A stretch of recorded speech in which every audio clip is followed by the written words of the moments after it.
Welcome to Tenor Tech, where I solve the problems you didn't even know you had. You start by preparing your account, update WhatsApp, then open Settings and go straight to Account. Once there, choose two-step verification and tap Enable. You must enter and confirm a 6-digit PIN. Pick something memorable but not obvious. Make sure to add a recovery email to regain access if you forget the PIN. Once done, WhatsApp will periodically ask for the PIN to verify it's really you. This prevents unauthorized re-registration of your number. Next, secure access on device by enabling App Lock. Go to Settings, Privacy, then Screen Lock or Fingerprint Lock and toggle it on. You'll be prompted to authenticate.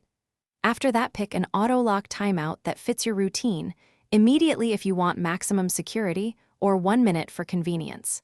For individual conversations, archive and use chat lock where supported, so selected chats require authentication to open. These measures protect content locally. Finally, secure your backups and make recovery plans. Turn on encrypted backups in Chat's Chat Backup and create a backup password. This password encrypts your cloud copy, so only you can restore it.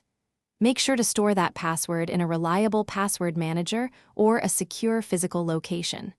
If you ever get locked out, use your recovery email from two-step verification or follow WhatsApp's account support flow. Keep patience and follow prompts carefully to regain access without losing messages.